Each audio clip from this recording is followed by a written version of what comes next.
Hello दोस्तों, आप सभी का स्वागत है आपके अपने YouTube चैनल अपशिव क्लासेस में। आज मैं आप सभी के लिए क्लास 10th यूपी बोर्ड के लिए गणित का चैप्टर नंबर 1 जिसका नाम है वास्तविक संख्याएं, उसका एक वन शॉर्ट वीडियो लेके आ रहा हूँ। ठीक दोस्तों, यह वीडियो आपको देखने के बाद कोई दूसरी वीडियो इस चैप्टर के लिए देखनी नहीं पड़ेगी, मैं आपको यह भरोसा दिलाता हूँ। ठीक दोस्तों, तो आप इस वीडियो को पूरे एंड तक जरूर देखिएगा। मैं आपको पूरे बेसिक्स लेके इस वीडियो में बताने वाला हूं और इस चैप्टर में क्या क्या इंपॉर्टेंट है उन सभी के बारे में आज हम इस वीडियो में बात करने वाले हैं। ठीक दोस्तों, तो यह वीडियो अपने दोस्तों के साथ जरूर शेयर करिएगा। ठीक, तो सबसे पहले मैं आपको बता दूं, इस चैप्टर का नाम है वास्तविक संख्याएं, जिसको अंग्रेजी में बोलते हैं रियल नंबर्स। ठीक दोस्तों, तो वास्तविक संख्या जानने से पहले मैं आपको इसका जो बेसिक होता है उसको बता देता हूँ। ठीक, पहले हम समझेंगे संख्या क्या होती है। संख्या किसे कहते हैं अगर पूछा जाए तो आप क्या बताएंगे कि वस्तुओं को गिनने के लिए जिन अंकों का प्रयोग किया जाता है उसे संख्या कहते हैं। यहाँ पे लिख दीजिएगा कि वस्तुओं को गिनने के लिए जिन अंकों का प्रयोग किया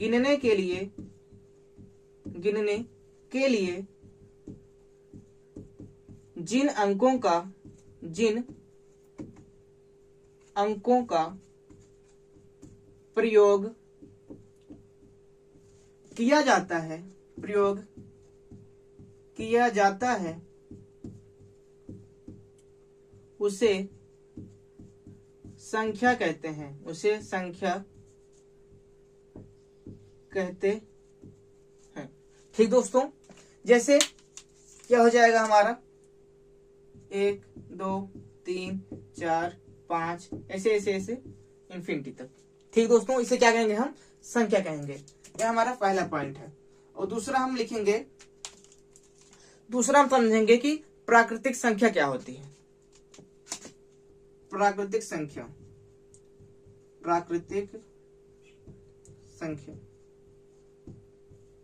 तो चलिए इसको जान लेते हैं। प्राकृतिक संख्या क्या होती है? एक से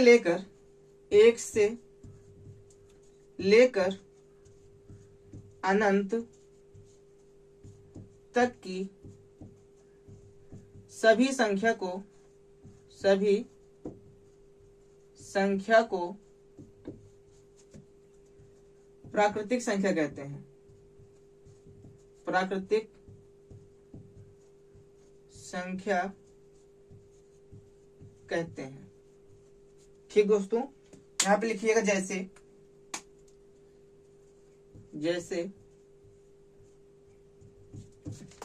1 2 3 4 5 6 7 डॉट इंफिनिटी। ठीक, अनंत तक, एक से लेके अनंत तक की जितनी भी संख्या है उसको हम बोलेंगे दोस्तों प्राकृतिक संख्या। ठीक, अब हम समझ लेते हैं तीसरा कि पूर्ण संख्या क्या होती है या पूर्णांक क्या होता है। याद रखिए, पूर्ण संख्या दोस्तों क्या होती है? देखिए कि प्राकृतिक संख्या के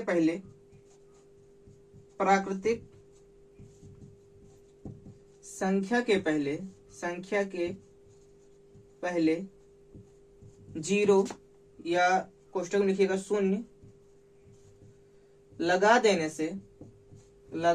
से जो नई संख्या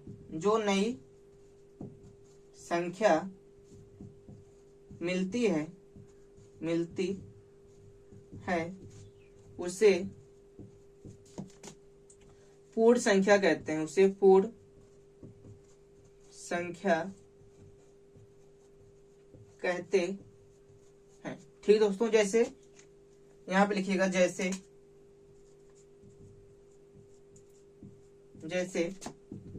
0 1 2 3 4 5 6 7 8 डॉट इंफिनिटी।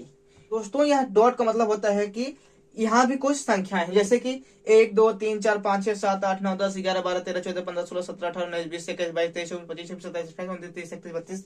तो इसी प्रकार से यहाँ पे कुल संख्या कहाँ तक? अनंत तक। अनंत का मतलब होता है जिसकी कोई सीमा न हो, जिसको हम गिन ना सकें। ठीक, जहां तक हम गिन ना सकें उसको बोलते हैं दोस्तों अनंत। ठीक, तो उम्मीद करता हूँ आपको इतना समझ में आ गया होगा। आप इसका स्क्रीनशॉट ले लीजिएगा, हम इसको मिटा के फिर लिखेंगे। ठीक, आप स्क्रीनशॉट ले लिए होंगे। तो चलिए इसको मिटा के हम आगे आपको समझाते हैं। अब आगे है हमारा सम संख्या। सम संख्या, ठीक दोस्तों। तो सम संख्या होती क्या है, इसको देखिए। ऐसी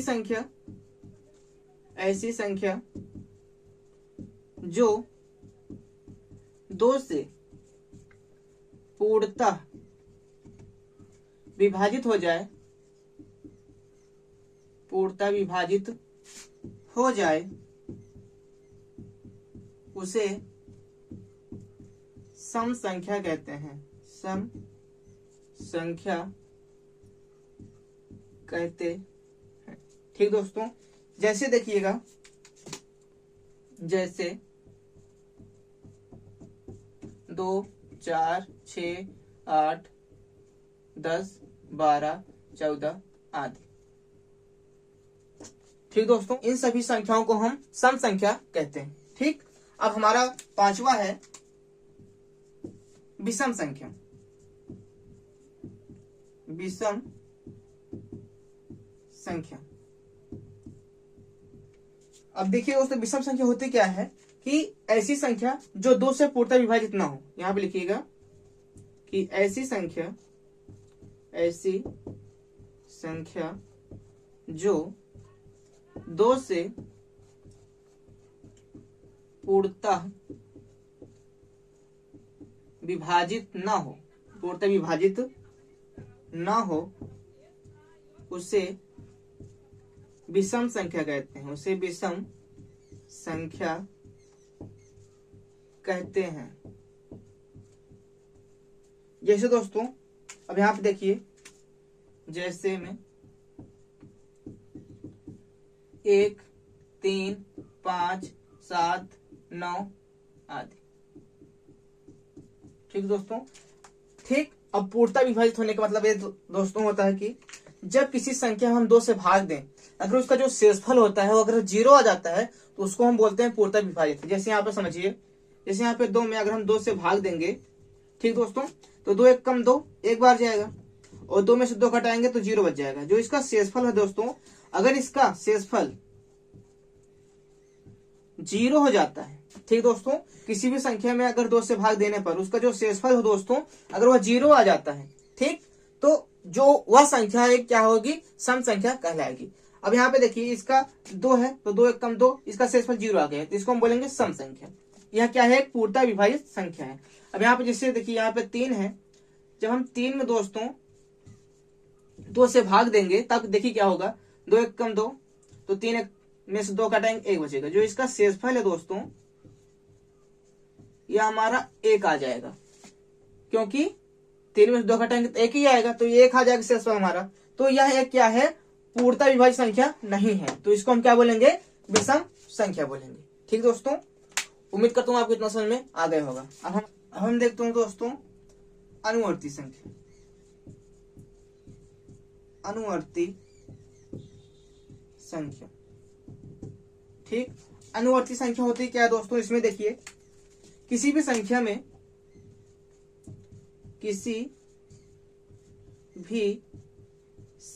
में एक जोड़ देने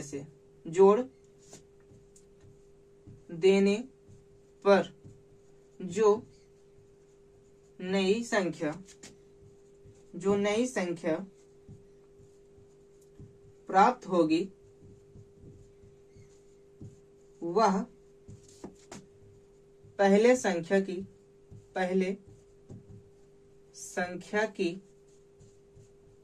अनुवर्ती संख्या कहलाएगी, यह कहलाती है। ठीक दोस्तों, अब यहाँ पे आप समझिए, जैसे कि कोई भी संख्या ले लीजिए, जैसे मैंने 10 ले लिया, 10 में अगर हम 1 जोड़ेंगे तो हमको 11 मिलेगा, तो यह कहलाएगा कि 10 का अनुवर्ती संख्या 11 होगा। ठीक दोस्तों, अब जैसे हम इसमें 12 में प्लस एक जोड़ देते हैं तो ये हो जाएगा दोस्तों 13। तो जब 12 का अनुवर्ती संख्या पूछा जाएगा तो क्या बताएंगे आप? 13 बताएंगे। वैसे अगर 13 का हम पूछें, 13 प्लस 1 कर देंगे तो क्या है दोस्तों? हो जाएगा 14। तो 13 का अनुवर्ती संख्या हो जाएगी दोस्तों 14। ठीक, तो इस अनुवर्ती संख्या को उत्तरवर्ती संख्या भी बोलते हैं। अगर पूछा जाए कि 13 का उत्तरवर्ती संख्या बताओ तो क्या होगा? 14 ही होगा। ठीक, इसको दूसरा नाम बोलते हैं, इसको उत्तरवर्ती संख्या। ठीक, अब हम आपको समझाते हैं पूर्ववर्ती संख्या क्या होती है। पूर्ववर्ती संख्या, पूर्ववर्ती संख्या। ठीक दोस्तों, तो पूर्ववर्ती संख्या क्या होती है? आप देखिए, किसी संख्या में से, यहां पे इसको लिख लीजिएगा आप, एक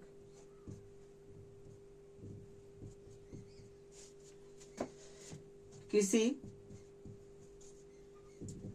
संख्या में से, किसी संख्या में से एक घटा देने पर, घटा देने से जो नई संख्या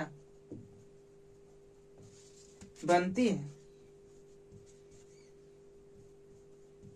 वह पहले संख्या की, वह पहले संख्या की पूर्ववर्ती, पूर्ववर्ती कहलाती है, कहलाती है। ठीक दोस्तों, इसमें लिखेगा जैसे, जैसे दोस्तों, जैसे अगर हम 12 में से एक घटा देंगे तो हो जाए कितना? 11।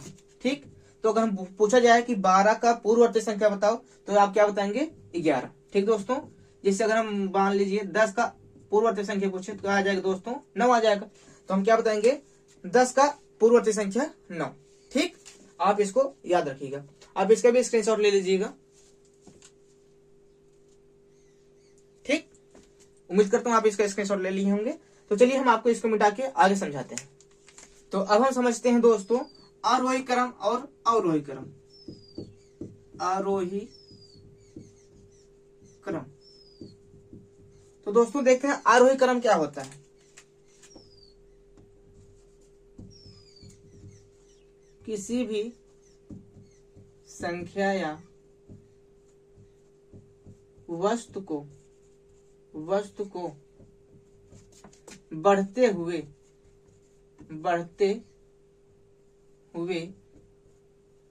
क्रम में लिखने व रखने को ही आरोही क्रम कहते हैं। आरोही क्रम कहते हैं।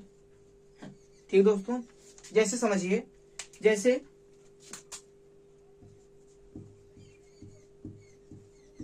हम लिखेंगे कि एक के बाद क्या आएगा दोस्तों? 2 आएगा। 1, उसके बाद 2, उसके बाद 3, उसके बाद 4, उसके बाद 5। यह दोस्तों क्या है? क्रम से लिखा गया है। ठीक, तो इसको हम क्या बोलेंगे दोस्तों? आरोही क्रम, मतलब बढ़ते क्रम। आप इसको बोल सकते हैं कि बढ़ते क्रम। ठीक, या 6, 7, 8, उसके बाद आदि। ठीक दोस्तों, यह एक बढ़ते हुए क्रम में लिखा हुआ है। ठीक, तो इसको हम क्या बोलेंगे? आरोही क्रम। ठीक, अब हम अगला देखते हैं अवरोही क्रम। अवरोही क्रम, तो अवरोही क्रम में दोस्तों क्या होता है? यह इसको उल्टा लिखा जाता है। कैसे?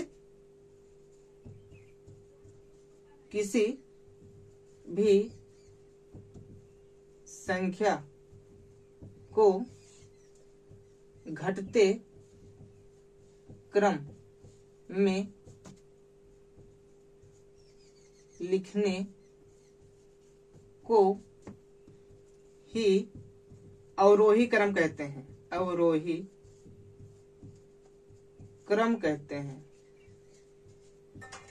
अवरोही क्रम कहते हैं। ठीक दोस्तों, इससे आप समझिए कि यही संख्या हम लिखे हैं, इसको 1, 2, 3, 4, 5, 6, 7, 8, यह एक आरोही क्रम है। अब हम इसको कैसे लिखेंगे, तो इसको दोस्तों हम ऐसे लिख देंगे कि 8 7 6 5 4 3 2 1। तो दोस्तों इससे हम कहेंगे कि यह संख्या क्या लिखी गई है, अवरोही क्रम में लिखी गई है, मतलब घटते क्रम में लिखी गई है। ठीक, आप यह याद रखिएगा। तो दोस्तों अब हम समझेंगे पूर्णांक क्या होता है। पूर्णांक, दोस्तों पूर्णांक होता क्या है, आप समझिए ध्यान से कि किसी धनात्मक व ऋणात्मक संख्याओं व जीरो या वह लिख सकते हैं वह शून्य के समूह को पूर्णांक कहते हैं। पूर्णांक कहते हैं। ठीक दोस्तों, जैसे आप देखिए ध्यान से, यहाँ पे लिखा है कि किसी धनात्मक व ऋणात्मक संख्याओं व शून्य के समूह को पूर्णांक कहते हैं। समूह मतलब क्या होता है दोस्तों, कि बहुत सारे लोग, जहां पे उसको बोलते हैं समूह। जैसे आप यहाँ समझिए, आप 0 1 2 3 4 5, तो यह दोस्तों क्या है, धनात्मक संख्या है। यह क्या है, धनात्मक संख्या है, धनात्मक संख्या। ठीक, अब यहाँ पे देखिए हमने लिखा -1 -2 -3 -4 -5, तो यह दोस्तों क्या है, एक ऋणात्मक संख्या है, ऋणात्मक संख्या। ठीक दोस्तों, तो इसके समूह को ही हम क्या बोलेंगे दोस्तों, पूर्णांक बोलेंगे। ठीक, इसका आप स्क्रीनशॉट ले लीजिएगा।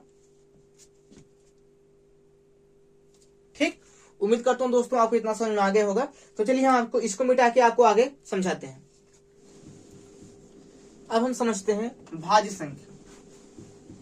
भाज्य संख्या, ठीक दोस्तों, तो यह आप समझिए कि ऐसी संख्या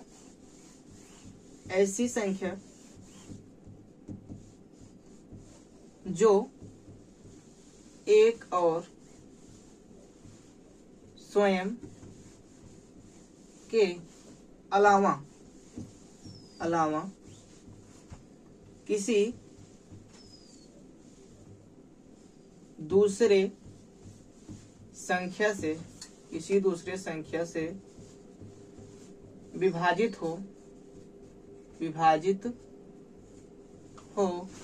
से विभाजित हो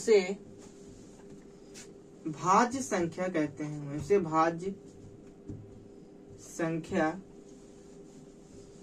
कहते हैं। ठीक दोस्तों, अब आप जैसे देखिए, जैसे 2 हो गया, 4 हो गया, 6 हो गया, 8 हो गया और 9 हो गया, 10 12 आदि। ठीक दोस्तों, अब आप समझिए, आप हमने लिखा है कि ऐसी संख्या जो एक और स्वयं के अलावा किसी दूसरे संख्या से विभाजित हो उसे भाज्य संख्या कहते हैं।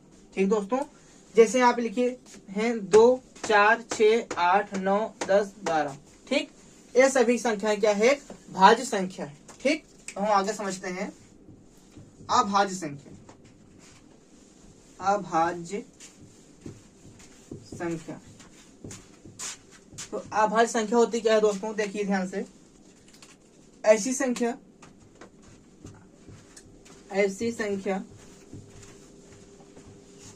जो एक और स्वयं के अलावा किसी दूसरे संख्या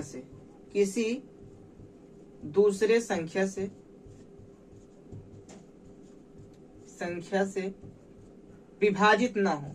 विभाजित न हो उसे अभाज्य संख्या कहते हैं। उसे अभाज्य संख्या कहते हैं। ठीक दोस्तों, जैसे आप यहाँ समझिए, आप लिखेंगे जैसे हो जाएगा 2, उसके बाद 3, 5, 7, 11, 13 आदि। ठीक दोस्तों, हमने यहाँ पे 2 लिखा है और यहाँ पे भी क्या लिखा है, 2 लिखा है। ठीक, तो यहाँ पे आपसे एक क्वेश्चन पूछा जा सकता है कि ऐसी कौन सी संख्या है जो भाज्य और अभाज्य दोनों है। तो आप उसका आंसर क्या बताएंगे दोस्तों, 2 बताएंगे। क्या बताएंगे, 2। ठीक, 2 क्या है दोस्तों, 1 से भी कटता है और स्वयं से भी कटता है, और 3 क्या है, 1 से भी कटता है और स्वयं से कटता है। ठीक दोस्तों, उम्मीद करता हूँ आपको यहाँ तक समझ में आ गया होगा। अब हम समझते हैं कि दोस्तों सहअभाज्य संख्या क्या होती है। सहअभाज्य संख्या, सहअभाज्य संख्या, सहअभाज्य संख्या, ये आप याद रखिए दोस्तों। अभी हम इसका बेसिक ही पढ़ रहे हैं, इस चैप्टर का जो हमारा नाम है चैप्टर का वास्तविक संख्याएं, इसका ऐसा बेसिक हम पढ़ रहे हैं। ठीक, सहअभाज्य संख्या होती क्या है दोस्तों, आप समझिए। आप किन्हीं 2 संख्याओं का मासा, ठीक दोस्तों, HCF मासा 1 हो तो उसे सहअभाज्य संख्या कहते हैं। सहअभाज्य संख्या कहते हैं। ठीक दोस्तों, आप यहाँ समझिए कि किन्हीं 2 संख्याओं का अगर हम मासा निकालेंगे, अगर उसका मासा 1 आ जाता है तो वह संख्या दोस्तों क्या कहलाएगी, सहअभाज्य संख्या कहलाएगी। ठीक दोस्तों, अब आप यहाँ समझिए जैसे कि 2, 3, अगर हम 2 और 3 का मासा निकालेंगे तो उसका जो मासा आएगा दोस्तों 1 आएगा, इसलिए क्या हो जाएगी, 2 और 3 एक सहअभाज्य संख्या है। उसके बाद 4 और 5, ये दोस्तों क्या है, एक सहअभाज्य संख्या है। ऐसे ऐसे आदि लगा दीजिए आप। ठीक, इसका आप स्क्रीनशॉट ले लीजिए। ठीक दोस्तों, उम्मीद करता हूं आपको यहां तक समझ में आ गया होगा। अब हम समझेंगे इसके आगे। अब दोस्तों हम समझेंगे कि परिमेय संख्या होती क्या है। परिमेय संख्या, तो चलिए समझते हैं दोस्तों परिमेय संख्या होती क्या है। यहां लिखते हैं हम कि ऐसी संख्या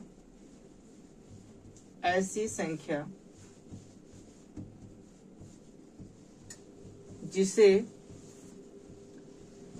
P/Q के रूप में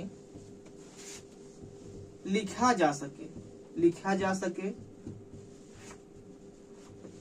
जहां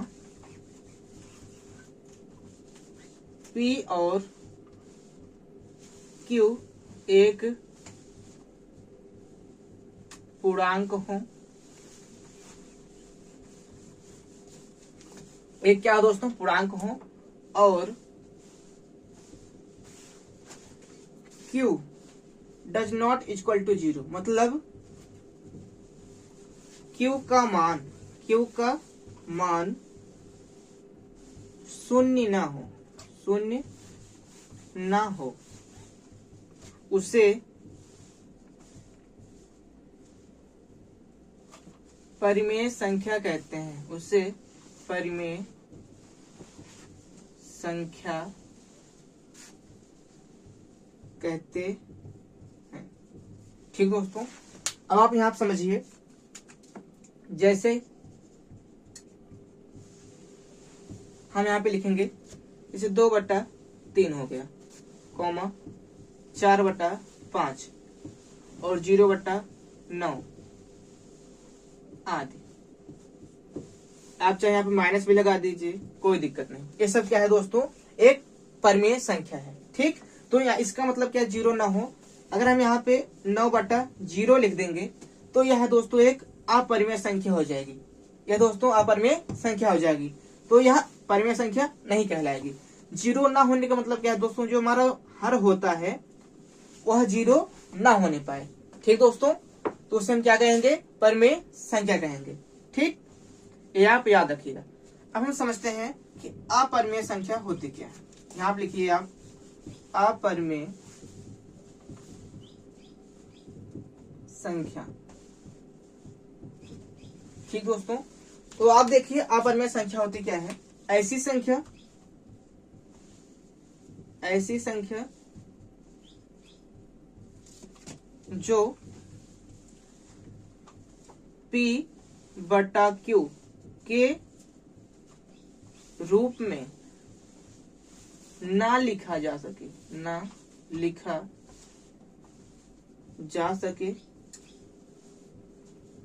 उसे हम अपरिमेय संख्या कहते हैं। अपरिमेय संख्या कहते हैं।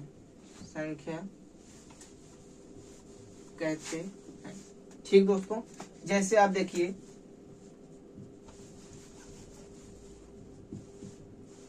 जैसे यहाँ हो जाएगा पाई या 14.7 या √2, √7, √6 आदि। तो दोस्तों ये सभी संख्याएं क्या है, अपरिमेय संख्या है। ठीक, तो उम्मीद करता हूँ दोस्तों आपको यहाँ तक समझ में आ गया होगा। अभी हम जितना भी पढ़े हैं दोस्तों, सब यह बेसिक पढ़ रहे हैं इस चैप्टर का। ठीक, तो